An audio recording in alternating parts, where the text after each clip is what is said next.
Good morning, students. Today we are going to learn the most important parts of speech, verb. Verb is an action word or a saying word. It is compared with the heart because no person can survive without heart. In the same way, no sentence can be formed without verb. Therefore, it is said that the verb is the most important parts of speech. Today we are going to learn verb and its types. Verb is an action word or a saying verb or a saying word.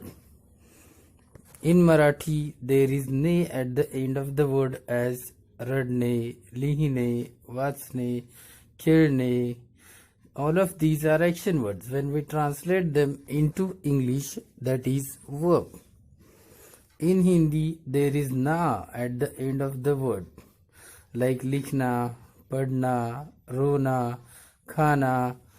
When we translate these words in English, all of them are verbs because they are action words. So we will see some of the examples of verbs. As he told me an interesting story. In this sentence, the verb is told. It is the past form of tell. In the next sentence, she is a doctor. Is the verb.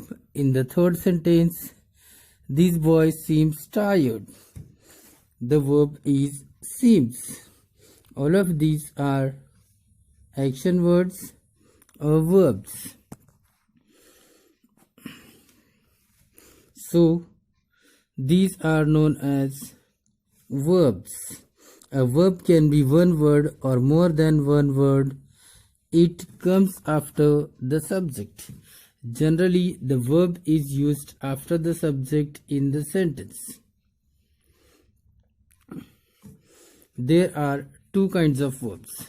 They are finite verbs and non-finite verbs that we are going to see today. So see, in the following sentences, he writes a letter. This sentence is in simple present. The verb is underlined, that is writes. In the next sentence, he is writing a letter. There is writing is the verb. It is also underlined. In the next sentence, he has been writing a letter for an hour. The verb is writing. You may see in all these three sentences, the verb is write. But in the first sentence, it is writes. In the second sentence, writing. Again in the sentence, writing. There might be one more sentence as he has written a letter. It means the verb form has been changed whenever we change the tense. Writes, writing, return, wrote. So these are the verb forms used in different tenses. So such verbs are called finite verbs, which are changed whenever the subject of the sentence is changed or the number of the subject is changed. We will see the next definition of finite verbs. A finite verb is the verb that changes its forms according to the tense, that is present tense or past tense of the sentence, the number and the person of the subject. It is the main verb of a sentence or a clause. So such type of verbs are action words and they are changed whenever the subject of the sentence is changed or the number of the subject is also changed, or even the person also can be different, like the pronouns I and we are first person, listener is the second person, and he, she, it or they, these four are called third person pronouns. So whenever the subject is different, the verb changes. Such verbs are called finite verbs. We will see some non-finite verbs now. The verb that is not affected by person or number of the subject and the tense of the sentence is called non-finite verb. It acts as noun or adjective and adverb. In example, I like reading books. In this sentence, like is a finite verb and reading is a non-finite verb. In the second sentence, he likes reading books. In this sentence, likes is a finite verb and reading is a non-finite verb. We may see the third example. I liked reading books. In this sentence, liked is a finite verb and reading is a non-finite verb. In simple words, how to identify it? See in these three sentences, like, likes or liked, the verb is changed. So this is called finite verbs. But the second one, reading, in all these sentences remains same. Therefore, it is called non-finite verb because it is not changed, though the subject is changed or the tense is changed. Such verbs do not change. After this, we are going to see some more examples of such verbs. See, I like reading books is the first sentence. Here, like is finite verb, reading is non-finite verb. The second example, the chair is broken. So, is a finite verb because here the subject is single, this chair. So, is used. If the subject is plural, there will be are. So, this is called finite verb, but the verb broken is not changed, though the subject is singular, plural. So the broken is called non-finite verb. See the third sentence. This chair was broken. Was, again it is changed because the tense is changed. But the last word, broken, that is a verb. It is the non-finite verb. So in this sentence we have seen the non-finite verbs like reading or broken because they did not change, though the subject is different. Now we will see the types of verbs. Principal verb, they are called main verbs also. As I mentioned the definition, it is an action word. Here the definition is given. A principal verb is the verb that provides information and is used to express action. It means it is an action word. It functions as the main verb of the sentence or a clause. First example, he gave me a book. In this sentence, gave is the verb. In the second sentence, he told me a story. The verb is told. In the third sentence, the child weeps. The verb is weep. It is underlined. So gave, told, weeps, all these three are known as principal verbs or main verbs because they are action words. They indicate action. And as I mentioned in the definition, you may see that when we translate this word, there will be ne at the end in Marathi and na at the end in Hindi. Now we will see the next type of verbs, that is linking verbs. They are known as copular verbs also. A linking verb connects the subject of the sentence to a word, that is subjective complement, or a phrase, and gives information about the subject. The formula of the sentence is subject plus linking verb plus subjective complement. So that subjective complement might be noun or adjective or participle. Here are some of the linking verbs. They are to be. So that is am, is, are, was, were. And become, look, seem, grow, taste, appear, feel, get, etc. How we use them in a sentence as they are students. So are is the linking verb because after the verb there is a noun. In the second sentence, he looks happy.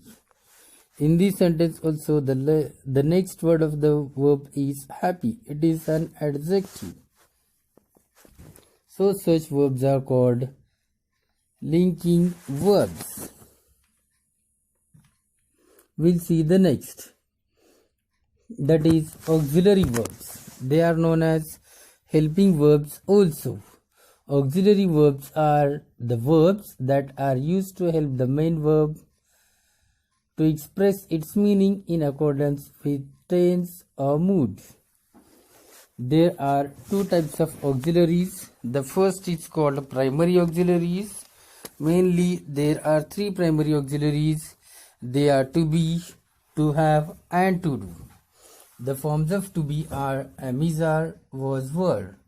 The forms of to do are do, does, did, and the forms of to have are have, has, had.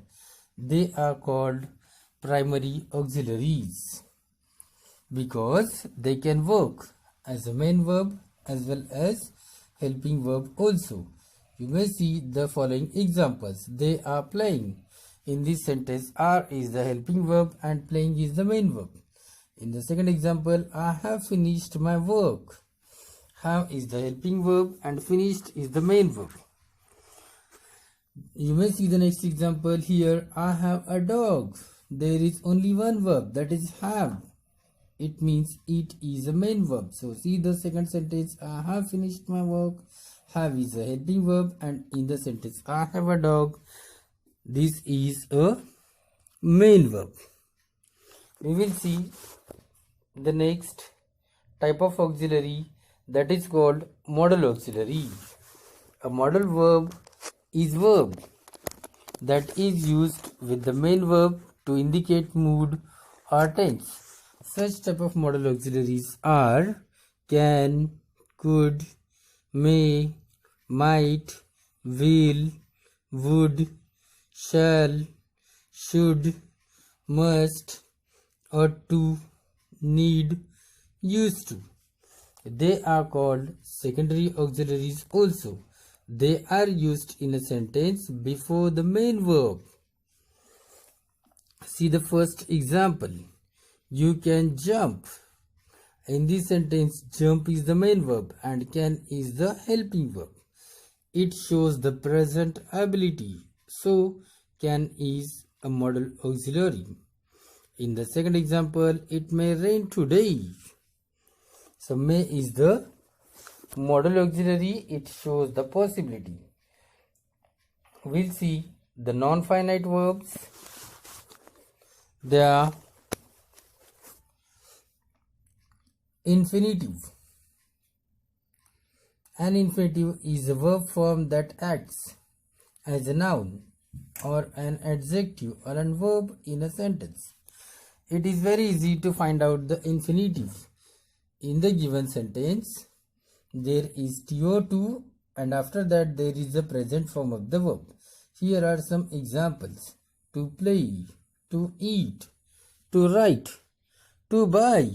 All of these are infinitives. In sentence, how they are used as I like to swim. Here the infinitive is underlined, that is to swim. The second example, to walk is useful. Here also the infinitive is underlined, that is to walk. So in both of the sentences the infinitives are to swim and to walk. It shows that the infinitive can be used in a sentence at the end or in the beginning or even in the middle of the sentence also.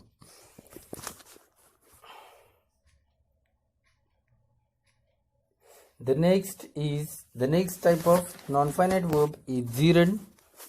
A gerund is the word that is formed with a verb by adding ing and act as a noun. In short, ing form of the verb, if it is used as a noun, it is called gerund. See the example, I like swimming. The second example, walking is a good exercise. It shows that if ing form of the verb is used as a noun in the given sentence, that's called gerund. See some more examples, as walking is useful. The sentence can be turned as to walk is useful. In the same way, the first sentence, I like swimming. So swimming is gerund. And if we want to convert it into infinitive, the sentence will be, I like to swim. It shows that if ing form of the verb is used as a noun, it is called gerund. Now we will see the participle. A participle is a word that is formed from a verb and acts as a verb, an adjective and an adverb. There are three types of participles. They are present participle, past participle, and the third is perfect participle. In short, present participle means ing form of the verb. Past participle means the third form of the verb, and perfect participle means the verb of have, that is having, and third form. Such type of verbs are called participles.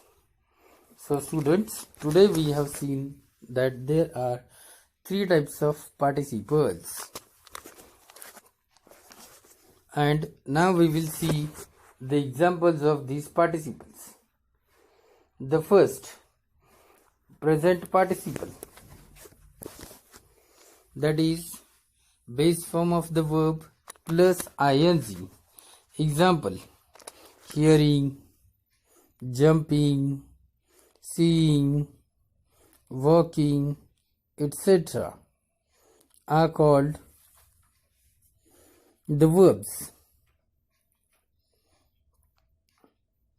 and in sentences they are used as they are playing. So playing is a participle. I saw a burning hut.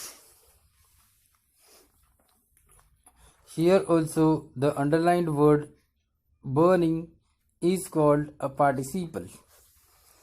So in short, present participle means present form of the verb plus ing is known as present participle. We can form so many examples, as they are going to school. So in this sentence, going is also a participle, and to school is not an infinitive, because after to2 there is not an action word. School is not an action word. So to form infinitive, there must be to2 plus v1. Now we will see the next, that is past participle. In past participle, there are two examples, as the chair is broken, or one can say there is a broken chair. It shows that broken is the past participle form of the verb break. The present form is break, the past form is broke, and the past participle form is broken. So all these three forms, as break, broke, broken, are called v1, v2 and v3. So the second verb is finished, the present form is finished, past form is finished, and third form is finished. So such ed verbs are called regular verbs. So this is called past participle. Now we are going to see the third type of participle, that is perfect participle. In such type of perfect participle, we use having and third form, as there are two examples in the given sentence. The two examples we have to join. So at that time, first of all, we have to see which action takes place first. The two sentences are he eats food, or he took food, or he ate food, and the second sentence is he went to school.